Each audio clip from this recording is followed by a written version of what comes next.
শুভেচ্ছা নেবেন বন্ধুরা। আমি রফিকুল ইসলাম। আমি এই মুহূর্তে আছি লঙ্কাইয়ের একটি দ্বীপ বিচে।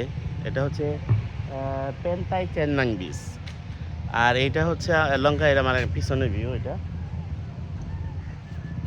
আর এই যে দেখতেছেন এটা আমাদের বিচ, আমার হোটেল থেকে একদম কাছে এটা।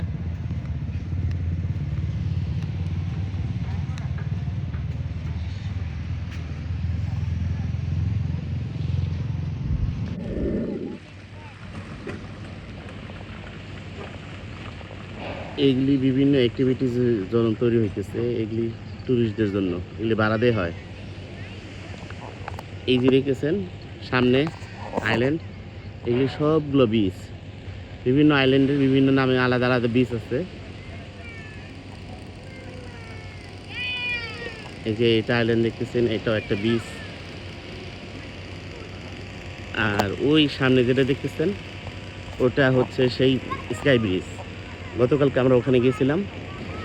যাই হোক, স্কাই ব্রিজটা এই লঙ্কাবীর হলো মেন আকর্ষণ এবং সবচেয়ে সুন্দর জায়গা হচ্ছে লঙ্কাবীর এই স্কাই ব্রিজ।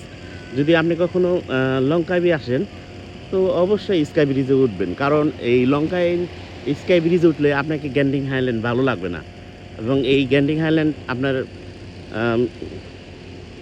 গ্যান্ডিং হাইল্যান্ডে দেখার কিছু নেই অলরেডি, আমি যতটুকু জানি। আমি ওখানে গিয়েছিলাম একবার, তো সেখানে শুধু জোয়ার, ক্যাসিনো এইগুলাই।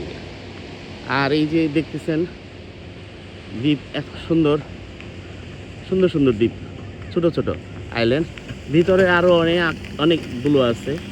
আর এই যে দেখতেছেন বোটগুলো, এগুলি সারাদিন এগুলি টুরিস্টদের জন্য তৈরি করা হয়। এইখানে বিভিন্ন অ্যাক্টিভিটিস হয়। এখানে এই যে নিয়ে আসছে, এগুলি ভাড়া দিবে।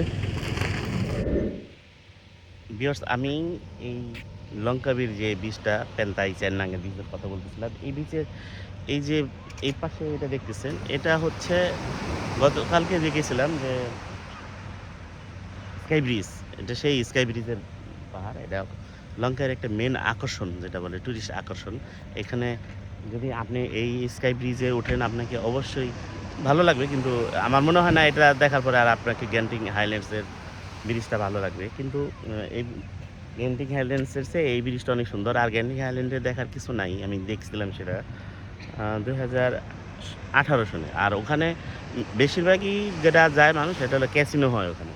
যাই হোক, এখানে অনেকগুলো আইল্যান্ড আছে। এই একটা আইল্যান্ড, তারপরে এই যে আইল্যান্ড, ওই ভিতরে অনেক আইল্যান্ড আছে। তো আর এইসব আইল্যান্ড, এক এক আইল্যান্ডে এক এক নামে বিচ দেওয়া। আর এই যেখানে দেখতেছেন আমাদের দেশের সাগরের মতন বেশি ঢেউ না, কিন্তু পানিগুলো অনেক সুন্দর পরিষ্কার। এবং এই সাইডে যে রাস্তায় বালুগুলো দেখতেছেন একদম সাদা সাদা চকচকা বালু, নোংরা না। আহ, আমাদের দেশের যে বীজগুলো তো নোংরা, এটা কিন্তু নোংরা না। যাই হোক, কিন্তু বেশ আকর্ষণীয় এটা একটা বীজ। আমাদের দেশে এরকম করা নোংরা তো অবশ্যই, কিন্তু আমাদের দেশে ইচ্ছা করলে এরকম পজিশন আনা সম্ভব, সেটা আমাদের নিজেদের দায়িত্বে। যদি আমরা নিজেরা ঠিক থাকি তো সেক্ষেত্রে এটা পরিষ্কার করা সম্ভব আমাদেরটা। আর আমাদের কক্সবাজারের বীজটা অনেক বিশাল, আর এটা একদম ছোট একটা বীজ, তারপরে কত জনপ্রিয়, পৃথিবীর কত দেশে পর্যটক এখানে আসে চিন্তার বাইরে।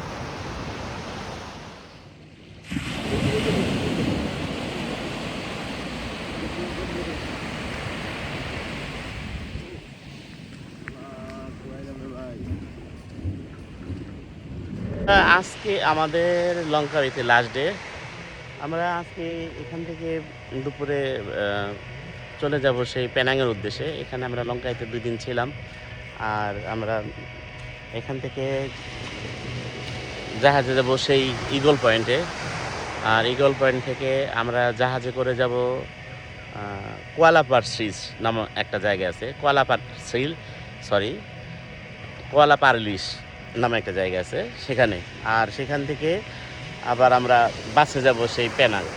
যদিও সেই আমি যখন 18তে আসছিলাম, তখন আমি পেনাং থেকে জাহাজে করে সরাসরি আমি লঙ্কা আইল্যান্ড আসছিলাম। এখন এই ফেরি সার্ভিসটা বন্ধ আছে। আর আমরা এই কারণে এবার সরাসরি এখানকার যে ডোমেস্টিক বিমানগুলো আছে এয়ার এশিয়া, সেটাতে আসছি আমরা সরাসরি শ্রীলঙ্কাইতে। ঢাকা থেকে কেএলএ আসছি, কুয়ালালামপুরে আসছি আপনার ইউএস বাংলাতে। আর কুয়ালালামপুর থেকে লঙ্কাবে আসছি আমরা সেই এয়ার এশিয়া দিয়ে।